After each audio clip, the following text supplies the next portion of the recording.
Welcome to the Teaching Autism and Special Education Community Podcast. Hi, I'm Nikki, a passionate special educator, autism advocate, resource creator with over a decade of experience, and you may know me as the face behind Teaching Autism. This podcast is your go-to place for practical tips, hands-on strategies, and inspiring and funny stories to support special educators all around the world, whether it's building independence, creating engaging lessons, or finding that elusive work-life balance. I'm here to help you thrive inside and outside of the classroom. Let's dive into today's episode and make a difference together.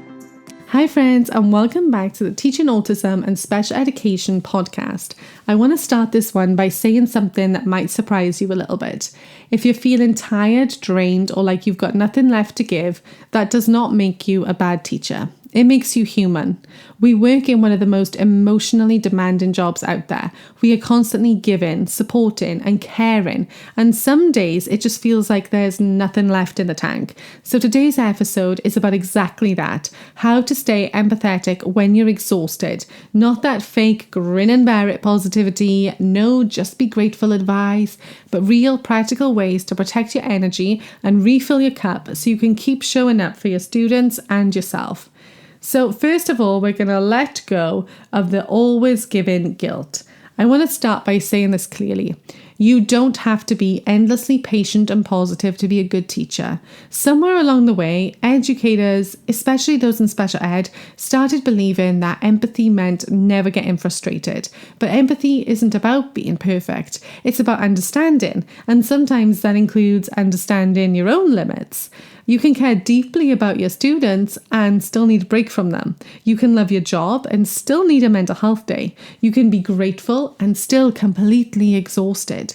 Those things can coexist. And the moment you give yourself permission to feel all of that, the pressure's going to ease.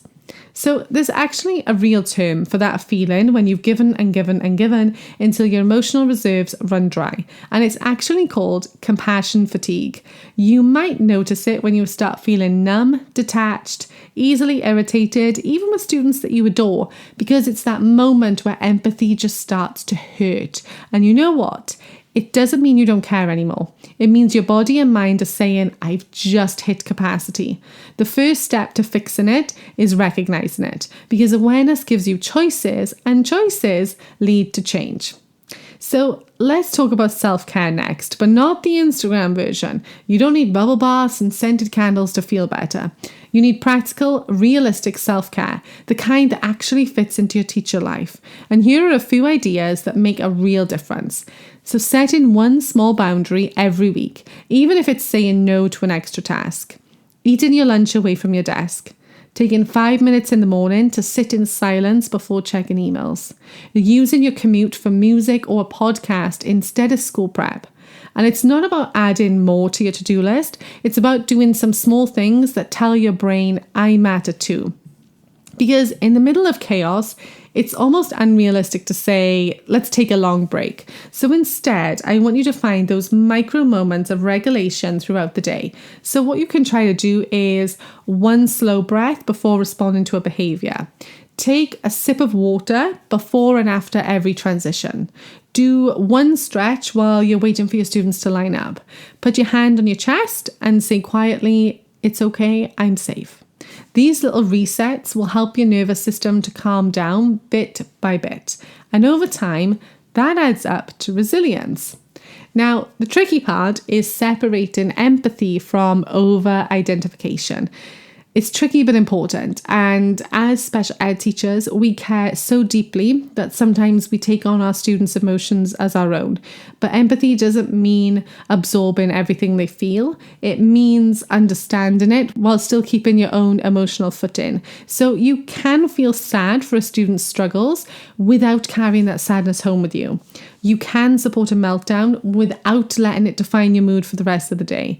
A good reminder to keep in your pocket is these feelings are real, but they are not my feelings. That's not detachment, that's actually healthy empathy. Because what we need to do is we need to build emotional boundaries with compassion, because boundaries protect your ability to care long term. So think about where your energy leaks are. Maybe it's checking parent messages after hours. Maybe it's saying yes to extra duties. Maybe it's replaying stressful moments in your head at night. Wherever the leak is, patch it gently. So for example, I only check messages until 4 p.m. I'll revisit that tomorrow when my brain's fresh. Boundaries aren't walls. Think of them as gates. They let you open and close when you choose, so you can stay kind without becoming depleted. Because sometimes we just need to sit in the emotion for a moment instead of forcing it away. If you've had a tough day, it's okay to cry in your car. It's okay to say that was hard.